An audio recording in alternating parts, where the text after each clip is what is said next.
Hey, everybody, and welcome. Today, I wanted to talk to you about getting over the first hump of your first partnership.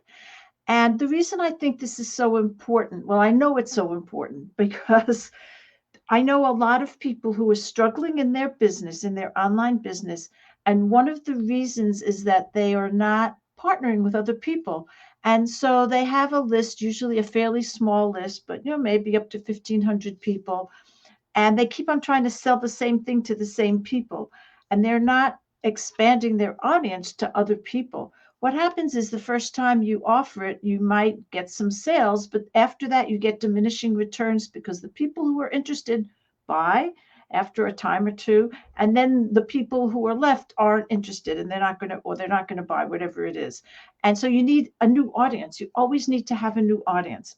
So there are many ways to grow your audience, but one of the best ways is by having somebody else promote what your offer is, promote your service, your product, whatever it is.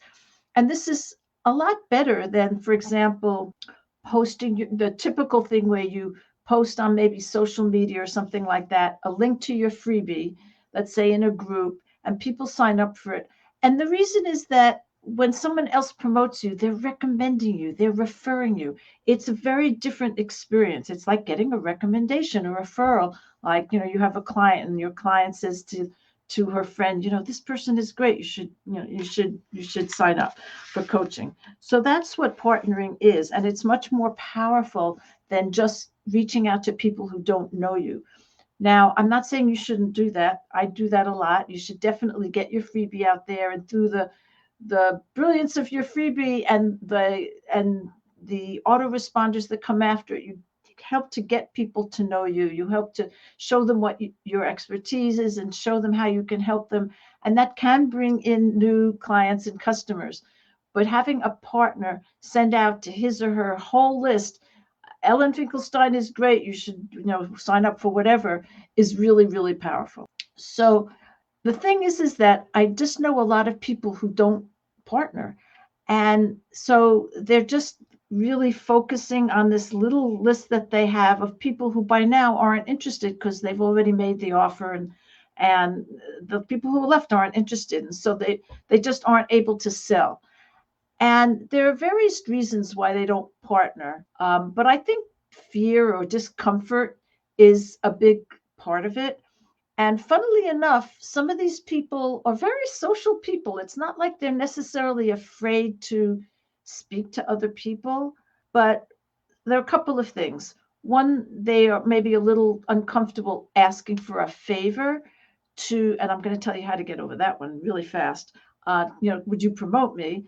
And the second one is that they're afraid to promote somebody else. So the way you get over the problem of asking it for a favor is to do the favor first, is to give before you receive.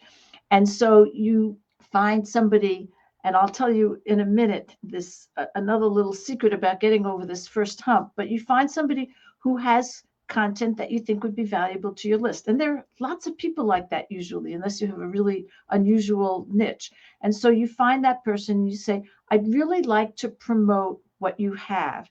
Now, that conversation could be any one of could be different types of conversations. You could say, I think we have a lot in common. We serve the same people. Would you like to partner? I'd like to promote you first. So you can, in that first conversation, get that person to agree to promote you back. After there's this conversation, and the person sort of understands what you have, and especially if you know the person. I'm going to talk about that in a minute. By offering first, that's how you get over the discomfort of feeling like you're asking for a favor, because you're giving a favor first. Okay. And the second thing is that you want to feel comfortable. The second problem is feeling comfortable making that recommendation to your list. And people often feel like, oh, I want to give, I don't want to promote. But I want you to think of promoting somebody else, okay, that has something that's of value to your list, as a resource, not as promotion, okay, not as an offer, but as a resource. But someone just yesterday sent me an email saying, thank you for getting together all these resources every day. And I'm making offers, usually, affiliate offers, promoting other people, many people every day. And it, I could look at it as like I'm just selling, selling, selling. But how I look at it is I'm curating resources for people. So, yes, if somebody buys, I might get a commission, but it's something of value to my list. And so, when you change your thinking and say, no, it's not like I'm just promoting to my people. Instead, I'm giving them something of value. That offer is something that's a resource, something valuable to my people. Then it makes it a lot easier for you to do that. So, getting over that first hump is getting over the discomfort of asking somebody by offering to promote first, and then getting over the discomfort of making that offer of that partner by thinking of it as a resource. The third kind of hump I think that there is so it's a three-humped camel. The third hump I think is, and if you have any questions, put them in the comments about this, is reaching out to people you already know. So it is a little harder to reach out to people you don't know. And I actually don't do that very often, unless there's some connection. Like if I reach out to somebody I was on a summit with, we were both speakers or we were in a giveaway, we both contributed. So there's a connection. I don't often reach out to people that I don't have any connection with at all. And very often I'll ask for an introduction. So let's say the person who organized the summit, I'll say, would you introduce me to so-and-so? So there's this connection. So you don't have to reach out to people like who are total strangers, although I do have a blog post about how to do that. But it's better to reach out to people you know, and to start that way. And I'm sure you do have connections with people who have businesses who that offer things of value, because we build up these things over time. And so just find somebody you know and say, I'm doing my first partnership, and I'd love to promote you because I think you have something of value. And of course, you might have to research what the person has. You might have to sign up for that person's list, that kind of thing. And so you do that, and then that's your first partnership. So it's somebody you know, and you're offering your list something of value. You're offering to promote first, and then hopefully that person will promote you back.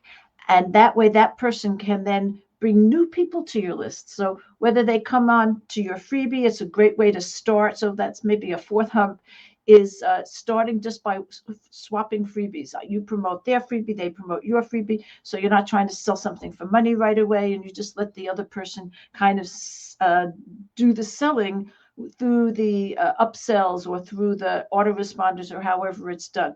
But just, it's a good way to start with something either free or very low cost, something on sale, that kind of thing.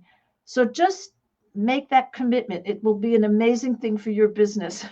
If you make that commitment to partner with somebody in the next couple of weeks to promote somebody else to your list.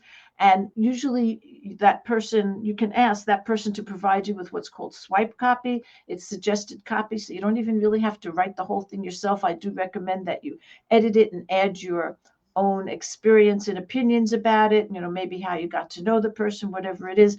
And these emails can be short, so they don't have to be a whole long story. And definitely don't put it at the end of something of, your own thing, end of your own story. Make it the focus of the email, and you'll get much better results that way. So if you get results for somebody else, that person is more likely to, really try to get results for you. Now, I don't send out solo emails that are just about one topic, but I do focus on something each day, whether it's through my story or I make it the first item, whatever it is. There's definitely a focus. And so you don't want to put it in the PS or put it at the end of a story about something else so that people don't, even get to it. You want to really focus on offering that resource from your partner. And I think once you get over those little humps, then you'll be able to partner more easily. It's just like getting over a little discomfort. And then after that, it's much easier. So let me know if you have any questions about that.